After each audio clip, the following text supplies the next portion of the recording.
नमस्कार, बहुत स्वागत है आपका। मैं हूं सूर्या त्रिपाठी और आप देख रहे हैं भारत एक्सप्रेस। धर्मनगरी अयोध्या में होने वाले ध्वजारोहण को लेकर पूरे देश में उत्साह का माहौल है।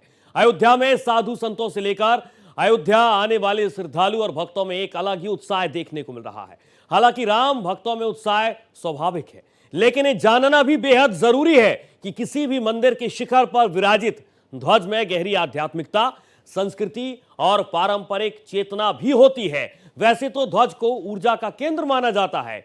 यह आत्मा गौरव के साथ श्रद्धा, विनम्रता और समर्पण का परिचायक भी होता है। धार्मिक ग्रंथों में ऐसा उल्लेख है कि अगर व्यक्ति ध्वज के दर्शन कर ले तो उसे संपूर्ण मंदिर के दर्शन के बराबर पुण्य की प्राप्ति होती है।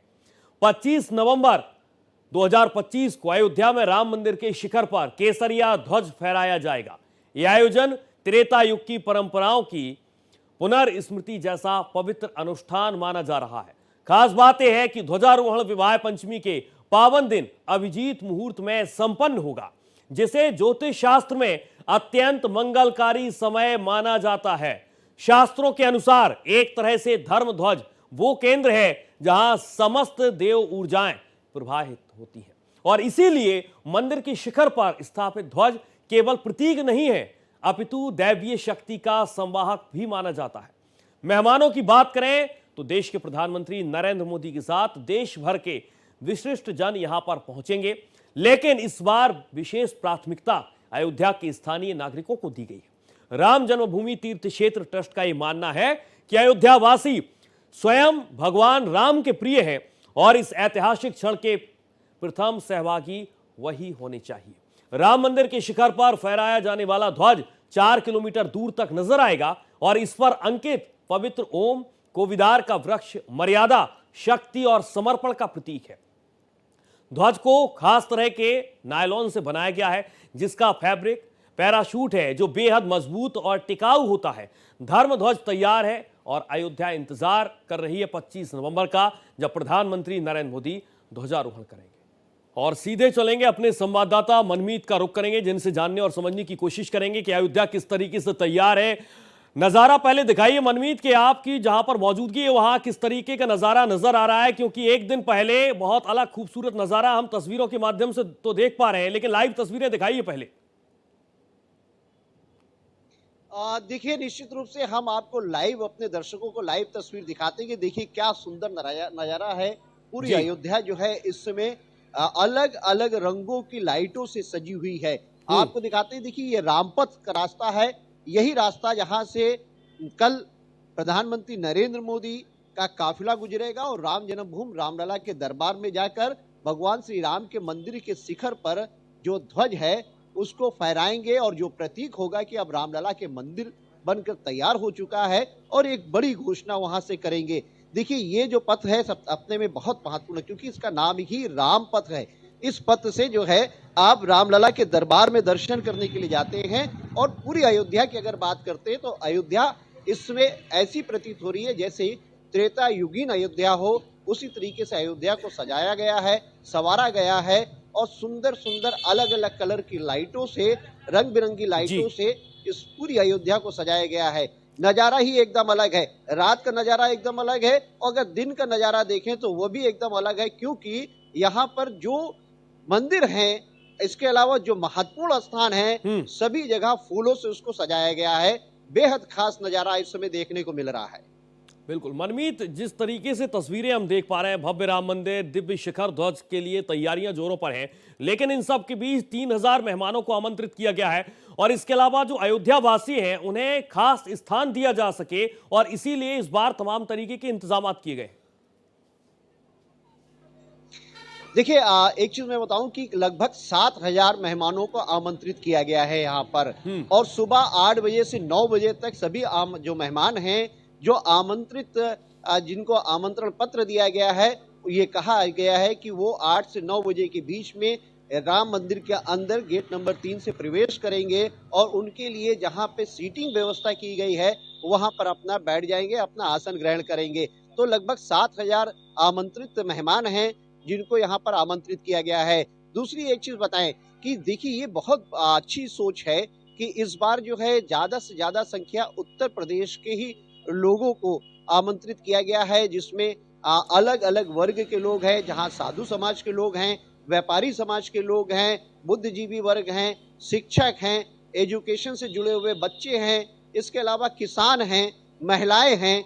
ये अपने में एक बड़ी कोशिश करने की प्रयास जो है श्री राम जन्मभूमि तीर्थ ट्रस्ट की तरफ से किया गया है। और दूसरी चीज ये है, जो उनकी सोच रही है कि इससे पहले जब 22 जनवरी को भगवान श्री राम के मंदिर की प्राण प्रतिष्ठा हुई, तो उस समय बहुत सारे विशिष्ट लोगों को बुलाया गया था, जी। लेकिन बहुत ऐसे लोग जो छूट गए थे, उनको इस बार बुलाया गया है। तो संख्या लगभग 7,000 के करीब है, और ये एक बड़ी संख्या मानी जाती है आमंत्रित सदस्यों के, आमंत्रित जो मेहमानों का है।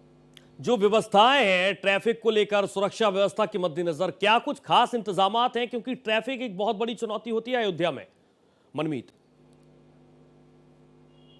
देखिए, ये बात सही है कि ये एक बड़ी चुनौती है और ये एक बहुत बड़ा कार्यक्रम है। तो ऐसे में ट्रैफिक व्यवस्था को संभालने के लिए यहाँ पर लगभग 15,000 के करीब यहाँ पूरी अयोध्या की सुरक्षा और ट्रैफिक को लेते हुए यहाँ सिक्योरिटी के जवान यहाँ पे सुरक्षा बल तैनात किए गए हैं। आपको बताएं कि जो आमंत्रित सदस्य हैं, जो आमंत्रित अतिथि हैं, उनको बाकायदा एक पास उपलब्ध कराया गया है कि वो जो भी वाहन से आएंगे उस वाहन का पास उनके पास रहेगा, और जो कार्ड उनको दिया गया उस कार्ड में वो स्थान भी अंकित किया गया, पार्किंग का स्थान जहां पे उनकी गाड़ियां खड़ी होंगी। फिर वहां से उनको लाने के लिए इलेक्ट्रॉनिक बसों की व्यवस्था की गई है, इलेक्ट्रॉनिक जो कार है उनकी व्यवस्था की गई है, जिसे गोल्फ कार्ड कहते हैं। लगभग 100 से ज्यादा ध्वजारोहण की भव्य तैयारियां की जा रही हैं और सीधी तस्वीरें हम आपको अयोध्या से दिखा रहे हैं। अयोध्या पूरे तरीके से दुल्हन की तरह सजकर तैयार है। देश के प्रधानमंत्री नरेंद्र मोदी 25 नवंबर यानी कि कल पहुंचेंगे और यहां पर ध्वजारोहण किया जाएगा।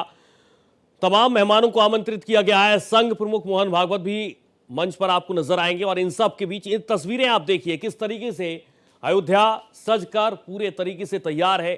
अनुपम अलौकिक दृश्य आपको नजर आ रहे होंगे। अलग अलग तस्वीरों के जरिए आप अंदाजा लगा सकते हैं कि इस वक्त अयोध्या किस तरीके की नजर आ रही है। धर्म ध्वज के लिए 25 नवंबर को एक खास मुहूर्त तय किया गया है और इस खास मुहूर्त में ही प्रधानमंत्री नरेंद्र मोदी ध्वजारोहण करेंगे। ध्वजारोहण से पहले उत्तर प्रदेश के मुख्यमंत्री योगी आदित्यनाथ ने तैयारियों का जायजा भी लिया और इसके साथ साथ अब आपको हमें बता रहे हैं कि ध्वजारोहण से पहले सीएम योगी आदित्यनाथ की पाती। मेरे प्रिय प्रदेशवासियों, 25 नवंबर 2025 मार्गशीर्ष शुक्ल पक्ष पंचमी विक्रम संवत 2082 को अयोध्या का नाम पुनः इतिहास के पृष्ठ पर स्वर्णिम अक्षरों में अंकित होगा। धर्म ध्वजा के पुनर्स्थापना से अयोध्या वैश्विक आध्यात्मिक केंद्र का स्वरूप लेगी। भव्य श्री राम मंदिर में प्राण प्रतिष्ठा के बाद यह अनुष्ठान एक यज्ञ की पूर्णाहुति ही नहीं अपितु एक नए युग का आरंभ है। आदरणीय प्रधानमंत्री श्री नरेंद्र मोदी जी के मार्गदर्शन से अयोध्या में हो रहा हर कार्य प्रभु श्री राम के जीवन मूल्यों से प्रेरित है। अयोध्या के वैभव को पुनः प्राप्त करने के पीछे असंख्य संतों, राम भक्तों और योद्धाओं के बलिदान की गौरव गाथा है। अयोध्या विजन 2047 का ध्येय आज तीव्र गति से आकार भी ले रहा है। नई कनेक्टिविटी, अत्याधुनिक आधारभूत संरचना, तीव्र गति से हो रहे पर्यटन विकास, स्मार्ट सिटी और सोलर सिटी जैसे प्रयासों से वैश्विक स्तर पर अयोध्या एक सस्टेनेबल, समावेशी, आधुनिक शहर के रूप में स्थापित हो रही है। करोड़ों श्रद्धालुओं के लिए श्री अयोध्या धाम तक पहुंचना पहले से कहीं अधिक सहज और सुरक्षित और सुगम हुआ है। प्रभु श्री राम की नगरी विश्व मानचित्र पर सांस्कृतिक राजधानी के रूप में उदित हो रही है, जहां विरासत का सम्मान भी है और अभूतपूर्व विकास भी। मेरी यही कामना है कि धर्म ध्वजा की पुनर्स्थापना से प्रदेश में सुख, शांति और समृद्धि का नया युग आरंभ हो। आइए हम सभी मिलकर राम राज्य के आदर्शों से प्रेरित एक नव उत्तर प्रदेश के निर्माण का संकल्प लें। और इस बात का जिक्र खुद उत्तर प्रदेश के मुख्यमंत्री योगी आदित्यनाथ ने किया है। मनमीत, एक बार फिर से मैं आपके पास आना चाहूंगा, क्योंकि प्रधानमंत्री नरेंद्र मोदी का मिनट टू सेकंड क्या कार्यक्रम रहने वाला है, इसके बारे में बताइए कि कब प्रधानमंत्री मोदी वहां पर पहुंचेंगे और इसके बाद ध्वजारोहण का वो वक्त कब होगा, आसपास कौन कौन से लोग उनके मौजूद रहने वाले हैं। मिनट टू सेकंड कार्यक्रम की जानकारी दीजिए। देखिए, प्रधानमंत्री नरेंद्र मोदी लगभग 9:30 बजे के करीब महर्षि वाल्मीकि इंटरनेशनल एयरपोर्ट पर पहुंच जाएंगे और वहां से हेलीकॉप्टर के माध्यम से साकेत डिग्री कॉलेज आएंगे और साकेत डिग्री कॉलेज से लगभग 1 किलोमीटर का उनका रोड शो होगा और रोड शो करते हुए जगत गुरु आदि शंकराचार्य जो द्वार बना हुआ है, जिसे गेट नंबर 11 कहते हैं, उस द्वार से जो है रामलला के मंदिर में प्रवेश करेंगे।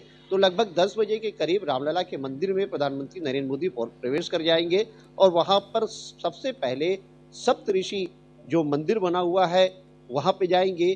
फिर उसके अलावा 8 अलग जो मंदिर बने हैं वहां दर्शन पूजन करेंगे, रामलला का दर्शन पूजन करेंगे, राम दरबार की आरती करेंगे और 11:58 से 1 बजे के बीच का जो शुभ मुहूर्त है उस शुभ मुहूर्त में ध्वजारोहण करेंगे।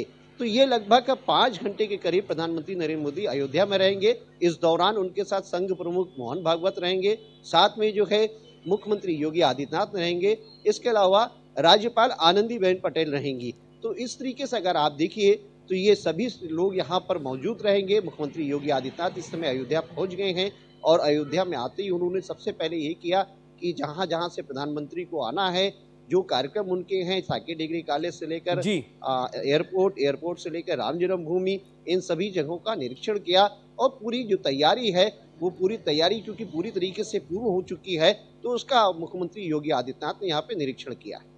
मनमीत, ध्वजारोहण को लेकर अयोध्या वासी क्या सोच रहे हैं, उनका क्या कुछ कहना है, क्या कुछ मानना है, इसके बारे में भी जानकारी दीजिए।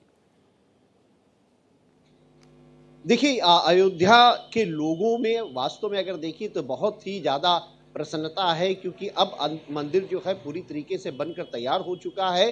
और यहाँ पर आपको बताएं क्योंकि अभी तक जब श्रद्धालु यहाँ आते थे तो रामलला का ही दर्शन करते थे और बहुत कम समय बिता पाते थे, लेकिन अब क्योंकि मंदिर 8 अन्य मंदिर भी बन गए, ध्वजारोहण भी हो रहा है, तो अब जो भी श्रद्धालु यहाँ पे आएंगे तो वो एक थोड़ी देर तक यहाँ पर रुकेंगे, रामलला के मंदिर के दर्शन करेंगे, 8 मंदिरों का दर्शन करेंगे।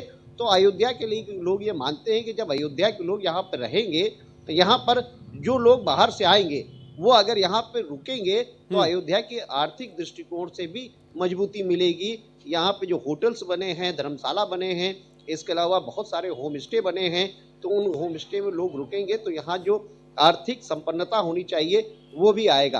क्योंकि देखिए, मुख्यमंत्री योगी आदित्यनाथ और प्रधानमंत्री नरेंद्र मोदी की जो सोच रही कि अयोध्या विश्व स्तरीय पर्यटन स्थली के रूप में विकसित हो और यहाँ पर लगभग 32,000 करोड़ से ज्यादा की परियोजनाएं यहाँ पर आई, पूरी अयोध्या बदली हुई नजर आई। एक समय था कि अयोध्या की सड़कें बहुत छोटी थी, यहाँ पे किसी तरीके की कोई सुख सुविधाएं नहीं थी। आज अयोध्या में स्थिति यह है कि लोग यहाँ पर बसना चाहते हैं, लोग जमीन खरीदना चाहते हैं, तो अयोध्या बहुत अच्छे ढंग से डेवलप हो रही है और उसका लाभ कहीं ना कहीं अयोध्या के लोगों को मिल रहा है।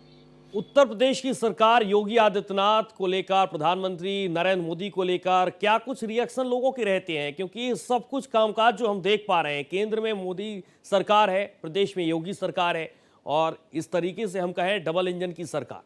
लोगों का क्या रिएक्शन है कि प्रधानमंत्री नरेंद्र मोदी की मौजूदगी है, सीएम योगी आदित्यनाथ सूबे के मुखिया है, इसको लेकर लोग किस तरीके का सोच रहे हैं?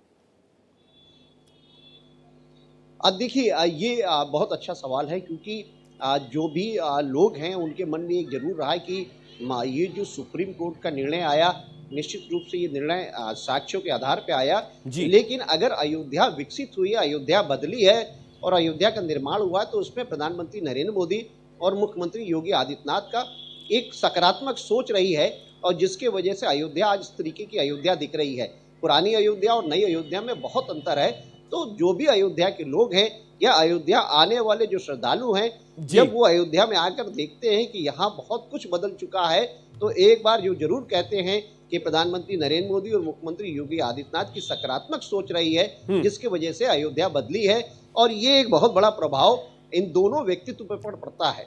चलिए, फिलहाल बहुत शुक्रिया आपका मनमीत तमाम जानकारी के लिए।